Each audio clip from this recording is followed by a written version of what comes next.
Hey there, I'm Joshua Sheehan. Welcome to the RV Entrepreneur Podcast.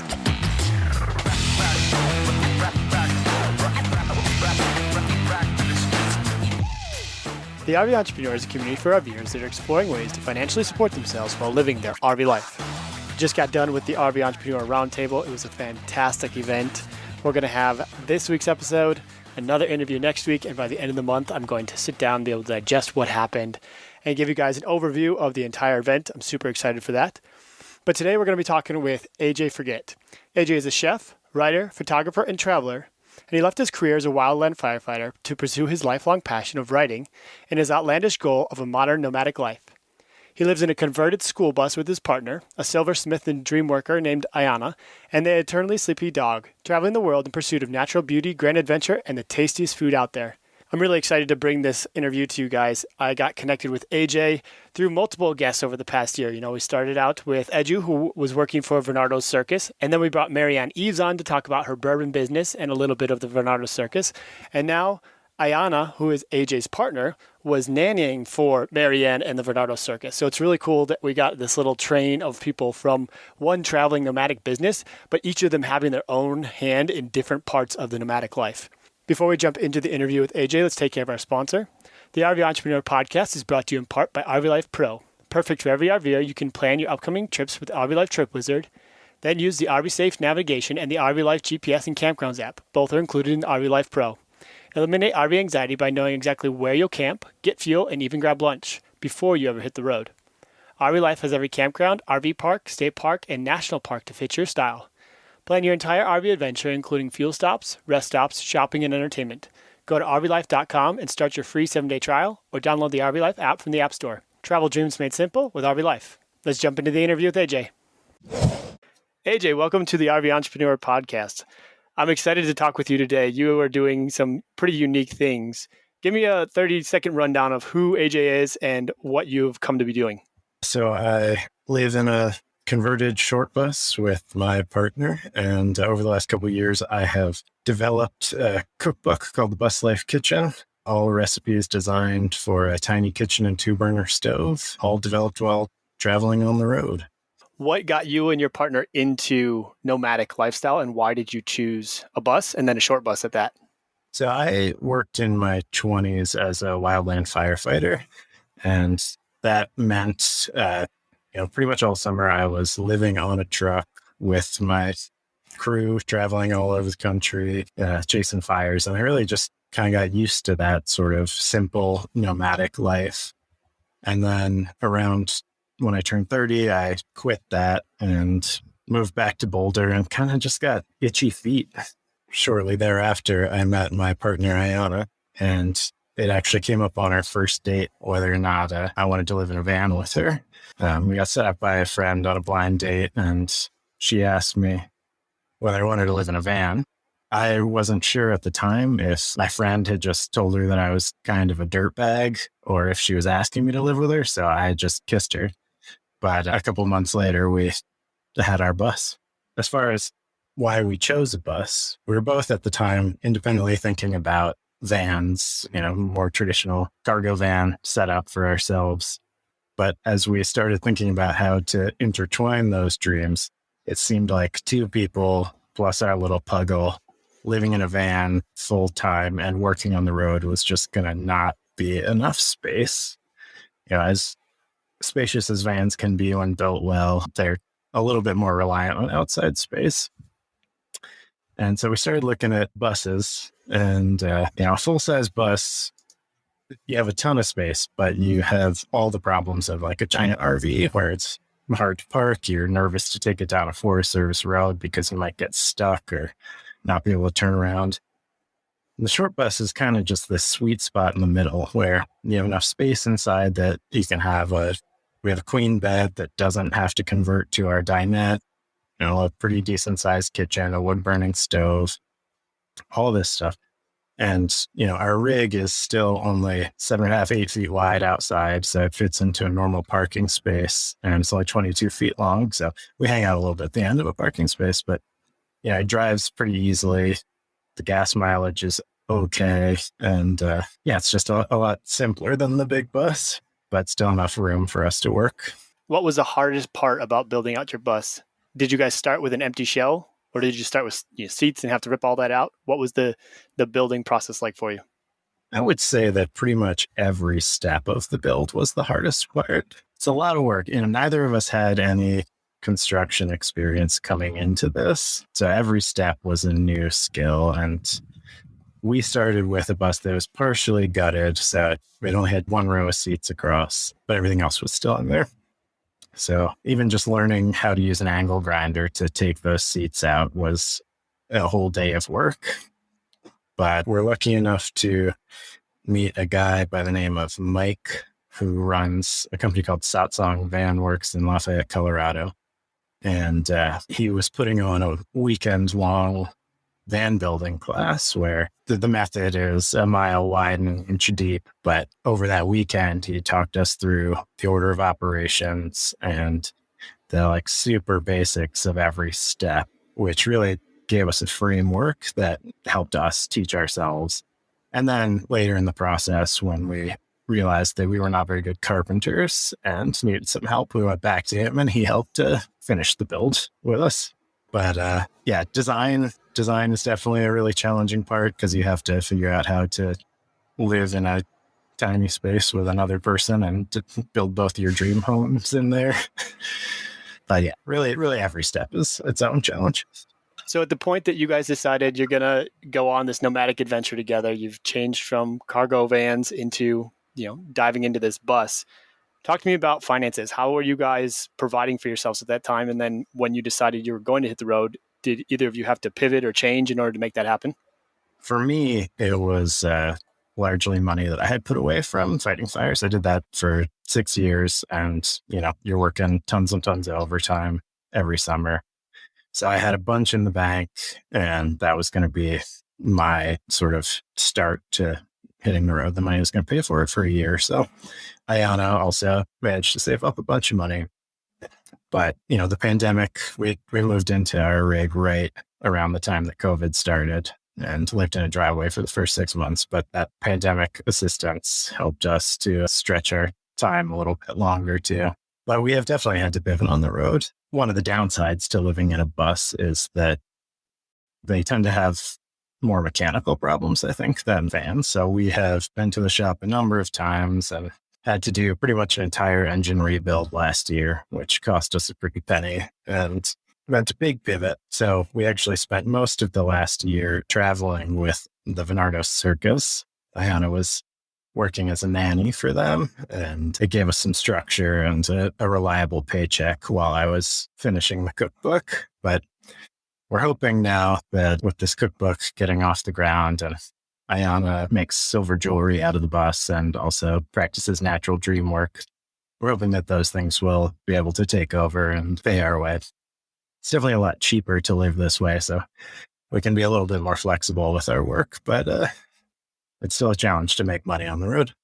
Yeah, for sure. It's definitely a challenge. And there's lots of different ways to go about it. It sounds like you're doing similar to what a lot of people on the road do, is having multiple little streams that come in. One, it's a little bit more stable, having multiple legs on a stool versus just one solid one.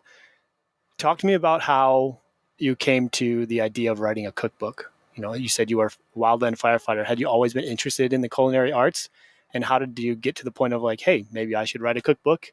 And then, I assume it came after Buslife started because that was your kind of angle getting into the cookbook area. But talk to me about how the idea came about. Yeah, so I have definitely always been interested in cooking. I grew up in a family where all of the men cooked. My dad was always the one cooking dinner, and my older brothers all loved to cook and were very comfortable in the kitchen. So I'm the youngest of 4 brothers, and when I was barely tall enough to reach the stovetop, I remember being taught the first recipe, which was bacon and eggs.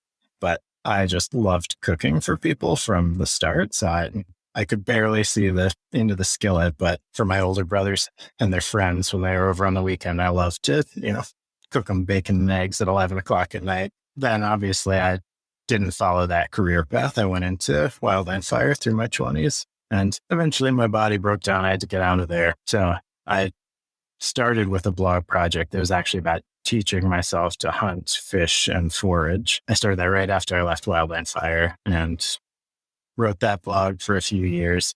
And while I had a lot of fun with that stuff, what I found over that time was that I was learning a lot about cooking and a lot less about hunting and fishing and foraging.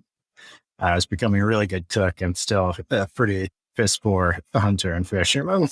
Then we got pretty deep in the bus build, and it was also becoming clear that hunting licenses and fishing licenses are really expensive when you're traveling. Being out of state, a hunting license for even just small game can cost several $100s. So I needed to pivot to something that I could do on the road.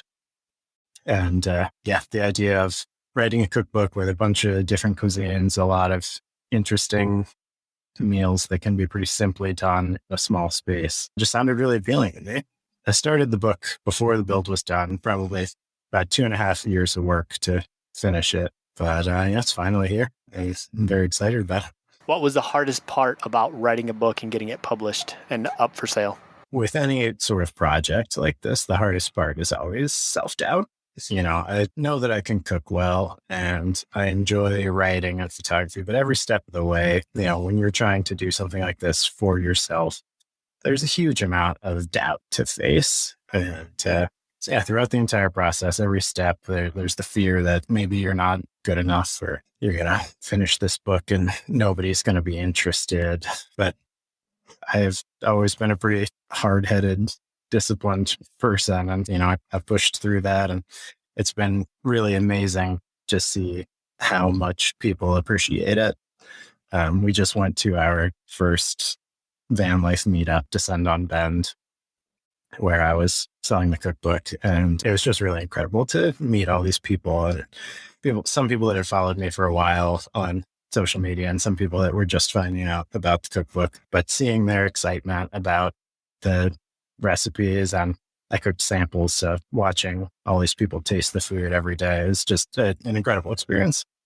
So talk to me about the premise of the book. When I open up the cover, what kind of things am I going to get? Why have the angle of a Buslife kitchen? Are there different cooking styles than a normal cookbook? Or what do I expect when I'm ordering the Buslife kitchen cookbook as opposed to another cookbook? So the basic premise of the cookbook is there are 107 recipes from about 15 different cuisines, all of which can be cooked on a 2-burner stovetop. So to meet that goal, it's a little bit of curation where I looked at cuisines that tend to cook with a simpler setup. There are a lot of cuisines in the world that don't really use ovens. And so I used some of those. But on top of that, I added some of my techniques for stovetop baking. And, everything is just kind of simplified, trying to stay away from a lot of expensive equipment or, things that take up a lot of room.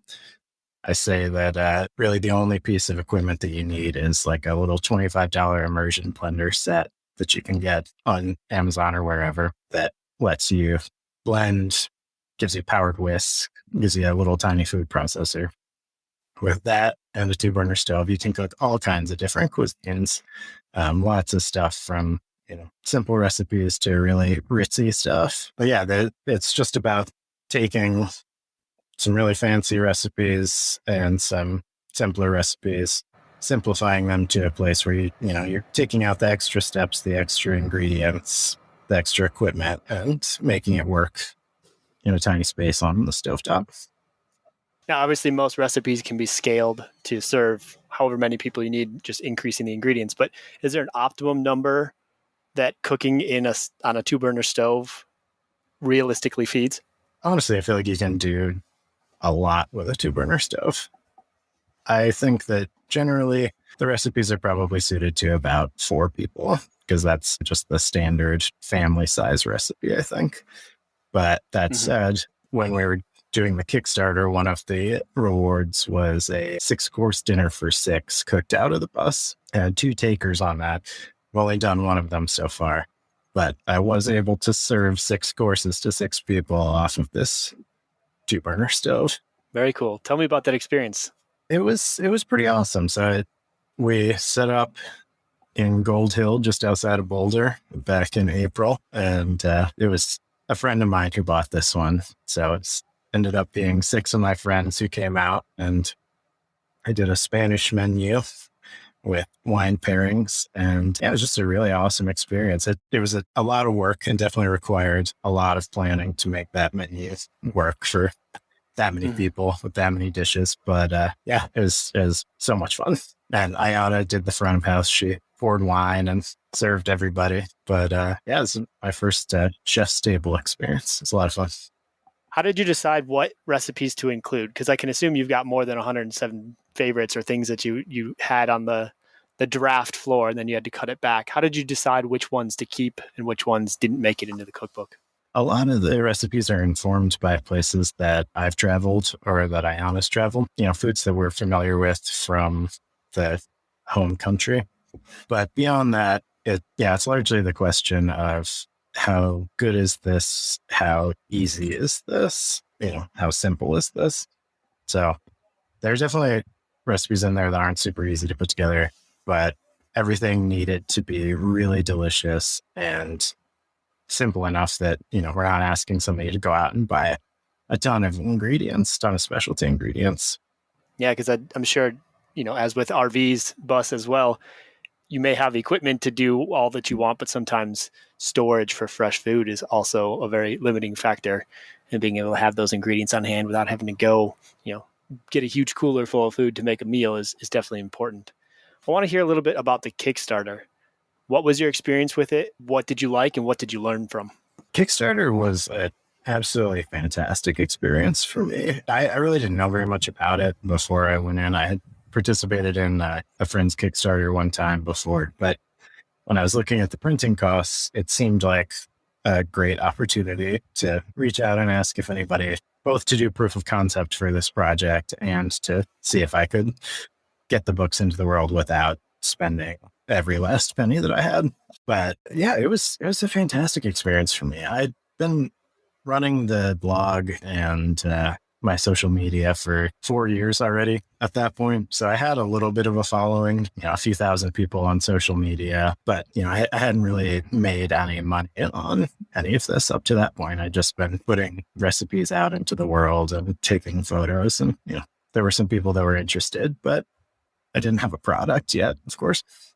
In the process of putting together this Kickstarter, making my video, it really helps me to tighten up my copy around the project. And then I was absolutely blown away by the response that I received for all of this. In some ways, I think it started to feel real to people when they could see, the layout of the book and all that. But yeah, people came out of the woodwork, friends, family, tons of people through Kickstarter itself, which was really neat to me. I was definitely expecting it to be 99% friends and family who are supporting my project. But in the end, there was about half people that I knew personally and about half people through social media or Kickstarter, or people, just finding it through the internet. Is a really incredible experience, and it seems like a fantastic platform to bring these projects to life. So at that point, you had your blog for, you said, almost 4 years. When you decided to go and publish a cookbook, my assumption is that you made different social media handles. Were you able to bring some of those people over, or how was it starting from scratch on a new kind of brand in the social media world? My previous blog had been Hook, Rifle, and Spade, and that was my social media handle as well. So yeah, that social media had been in existence for 4 years at that point, but I think it was about a year before the Kickstarter, I just switched the handles on my social media, made it the Buslife Kitchen, started the new website. And there was definitely a little bit of loss of followers on that as I switched from being focused on wild foods to being focused on Buslife Kitchen, cooking on my social media. But, it wasn't as bad as I thought. I think that the more honest you are in your social media and the more you talk about your journey, that a lot of the people who started following me because they were interested in my foraging became interested in, my journey and us building the bus. And so they stayed around because, they like what I'm doing, whether or not it's about wild foods. Definitely some of my oldest fans were still there and supported the Kickstarter, and people that I have real relationships with now after a few years. Did you purchase a run of printed books? They're not printed on demand, correct? You have like a stash somewhere? Yeah. Yeah. So I raised $15,000 on the Kickstarter, which was enough for me to print 3,000 copies of the paperback books, which are now sitting in my brother's garage. That was going to be my question. Where are they stored, and how are you doing that from the road? Yeah. So I worked with this printing company in China. I got the 3,000 copies printed, sent over, and my brother thankfully has enough space in his garage to store most of them. We took about 300 copies in the bus with us. And then I also sent about 300 copies to Amazon for fulfillment by Amazon. So those are in a warehouse somewhere. How has it been dealing with Amazon? I've talked to several authors or several, product inventors that have had varying experiences. Some of them said the day when they put it on Amazon, their sales increased because it was recommended and they could use the algorithm to get it in front of people who were interested in their target audience. What's been your experience with the fulfillment by Amazon? It's been pretty bad so far. Okay. The fees are about twice as high as they were when I plugged all my numbers into the calculator. So they end up taking about 50% of every sale that I make. And I'm not certain of the reason on this, but maybe it's because it's a book and they are not selling it themselves. But for some reason, it is ineligible for any of their promotions. I can't even buy ad space with them to promote the book. Interesting. Yeah, I mean, I think that there is certainly a portion of the market that is not really comfortable buying books from a website that they're not super familiar with. And my website is, it's another thing that I do myself. So it is not the most professional website because, I have about a year of computer science experience and that's it. But, it's a safe place to buy a book. It's just intimidating to a lot of folks. So I have made a few sales through there, but yeah, it's a lot of money that they charge. And I have not noticed a real increase in sales there. I still sell just as many books from my website. So then your travels, are they based around different van life events in order to, get the book out in front of the target audience? Or how do you guys figure out where you're going to go? And is it events like you went to Bend to do the event there? Was that just happened to be you were nearby, so you decided to go? Or are you guys traveling with the intention of getting the cookbook out? We've certainly gone through a few phases. When we first moved into the bus, it was October of 2020, so it was still sort of high COVID times. And at that point, we were basically, we just followed the good weather to the southwest and then stayed out in the middle of the desert all winter because we were trying not to mix with people really. And then we came back to Boulder the following spring. Bus broke down, was in the shop for 6 weeks, and then we jumped on with the circus for a year. So it's really only in the past couple of months that we've really gotten back on our own. And now it does seem like we're kind of headed in the direction of van life meetups for a while to promote the book and to promote Ayana's businesses. But, Bend, we just kind of wanted to be in the Northwest already anyway, so that would seem convenient. And then in about 3 weeks, we're going to another meetup outside of Bend called Northwest Nomads, where they actually invited me to give a cooking class there in exchange for free tickets. I don't know. I think that's probably going to be the trajectory for a while. We had a great time, tons of people, and sold a lot of books, sold a lot of jewelry. So it's definitely something that was more fun than expected even, and probably something we'll be doing a lot more of in the next couple of years. Yeah, it is interesting. The more digitally connected our world gets, the bigger the world seems. But I personally have found so much value in just being in the same physical space as other humans and the conversations that happen, even if it's a planned event with, structured presentations or something, oftentimes it's the after hours thing or the in-between conversations that actually make the biggest difference and move your needle the most. It's really cool that you're getting to go to those different meetups and talk to people who are, it's your target audience because you wrote the cookbook for people like you. And it's really cool to get in the same space and have conversations. And I'm sure if it hasn't already, that you're going to start making connections with people to be able to like cross promote different niches and different communities because everybody's got to eat. So you're in a well needed space there. What's been the hardest thing about being a nomad and financing your travels? A lot of people we're like, we want to travel, we want to be nomadic, we'll figure it out. But if someone has not yet done that, what would you say has been your hardest part, and how did you guys overcome that? Personally, I think the hardest thing has been lack of digital nomad skills. So, I spent basically my whole career working for the National Park Service in biology and wildland fire. And while those things can apply to seasonal jobs, they haven't really set me up with a resume that screams that a company should hire me to work from the road. I think that a lot of people can, with a little bit more corporate experience, can find jobs that pay them pretty well while they're traveling. But, we've kind of been forced to go our own way and start our own businesses, which, I'm not necessarily upset about. I'd much rather work for myself. But it is definitely, I've tried to land those jobs that would let me travel and work at the same time. But instead, I've been sort of almost forced into entrepreneurship. I would say that beyond that, connectivity can be pretty tough out west, where we've been traveling mostly. We are reliant on our cell phones for all our internet right now, and it can be really hit or miss. So if you can figure out a good way to do internet while you're traveling, that's a huge boon. We just had our first interactions with Starlink at Descend on Bend. Our neighbors had it and let us hop on there.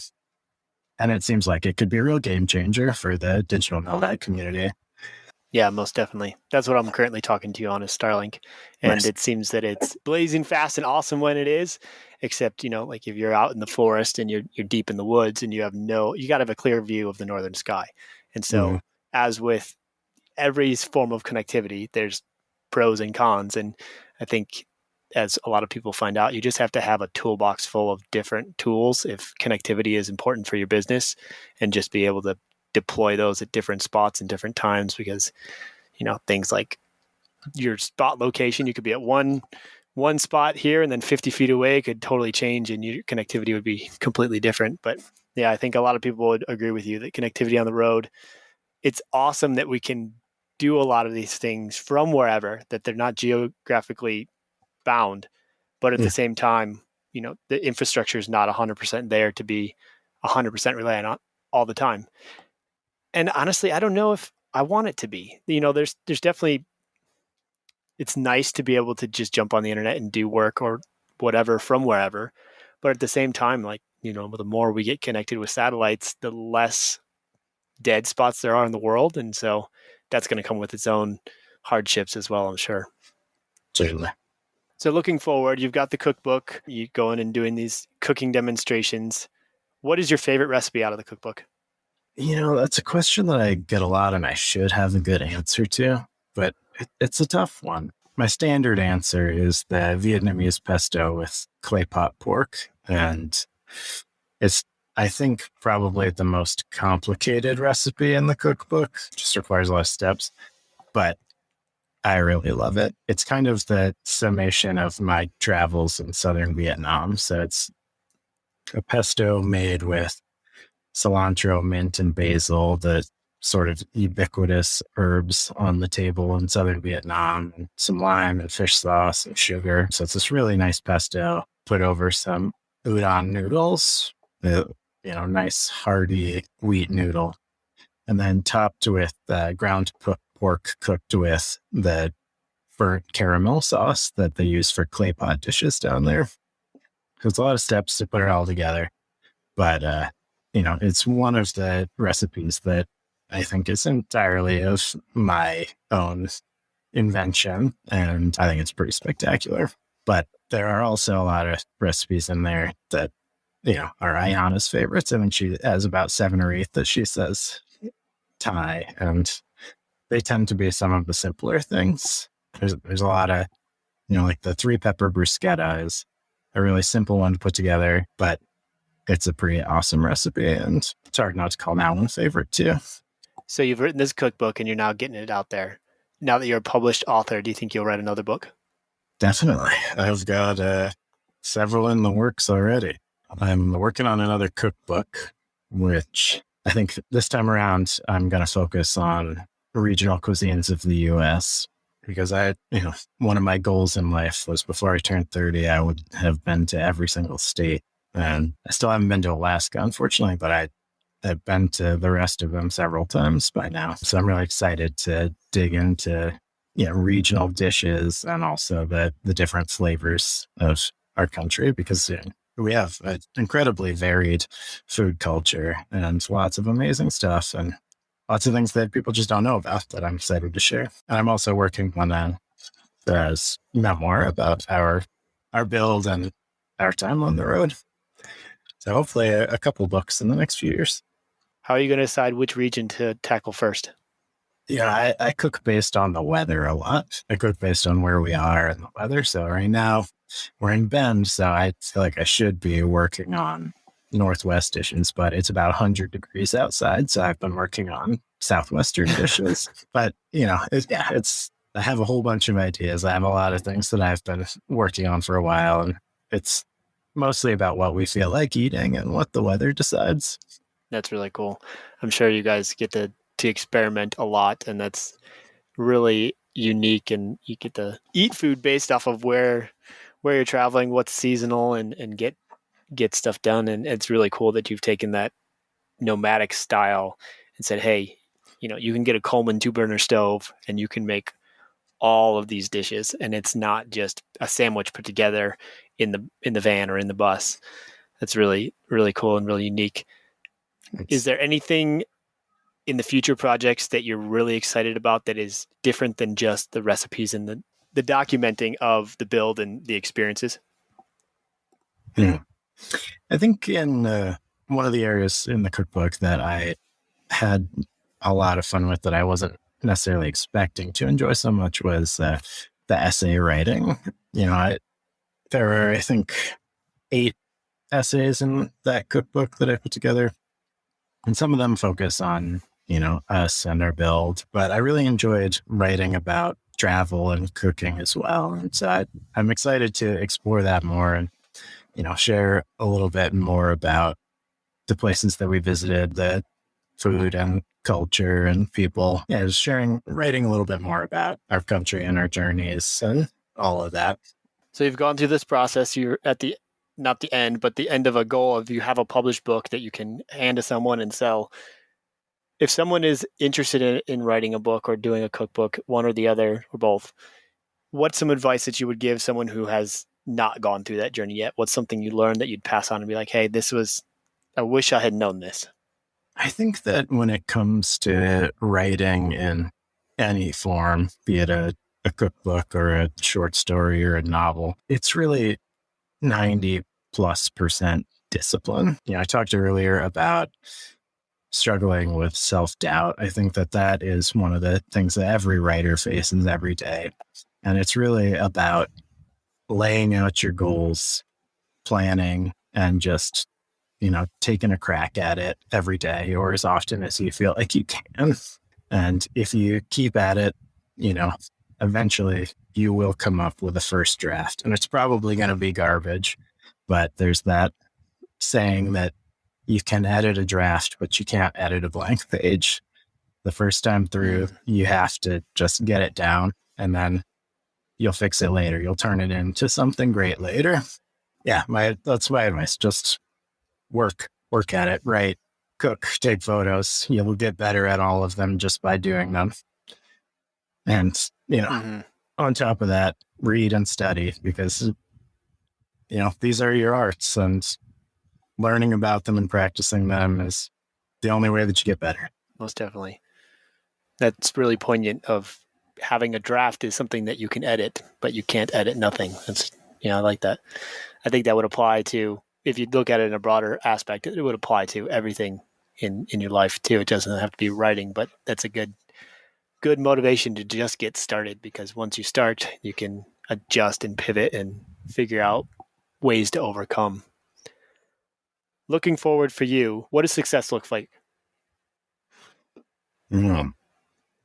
There's definitely tiers to it. I'm actually celebrating a huge milestone right now, which is, I think this will be the first month since I started this project where I am in the black, where my credit card bill is less than the money that I made.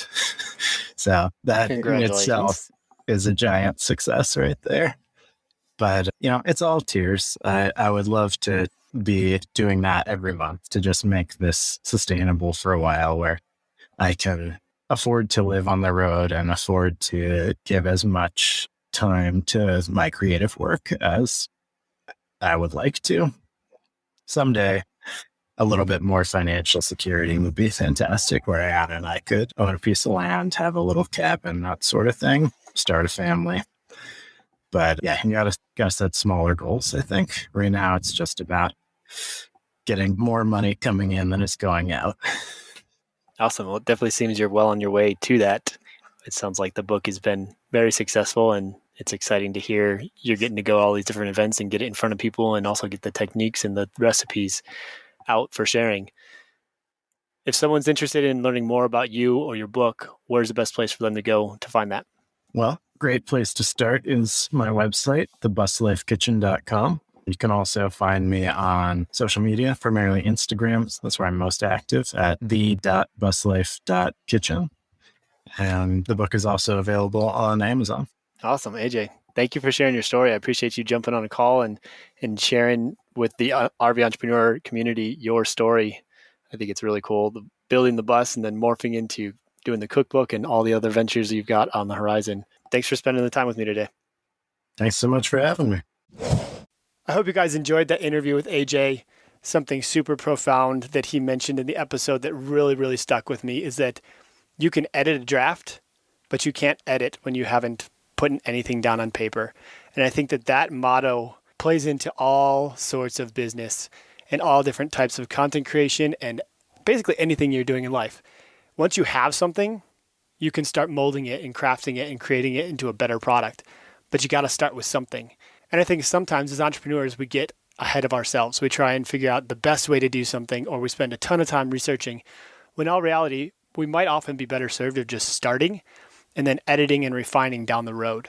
And so that was the biggest takeaway that I had when I was editing through this podcast and listening to my conversation with AJ, is just, you got to start. Just start somewhere, because once you have something, you can improve it. If you enjoyed this conversation with AJ, want to check out the cookbook or connect with him on social media, I'll have all of his links in the show description. If you want to continue the entrepreneurial conversations in a broader aspect, make sure you jump over to our Facebook group, the rventrepreneur.com/Facebook group. And again, next week, we're going to have an interview with Bryce and Nelly from the Georgies and hear about their content creation journey and the journey of creating and owning a campground as well. Stay tuned next week for that episode. And then the following episode, we're going to have my recap of the RVE Roundtable event and all the things that I learned, what I took away from it, and just an overview of an in-person event, the first one that I've done, and kind of an after-action report of that event. But that's all I have for you today. I'll see you down the road. Happy trails.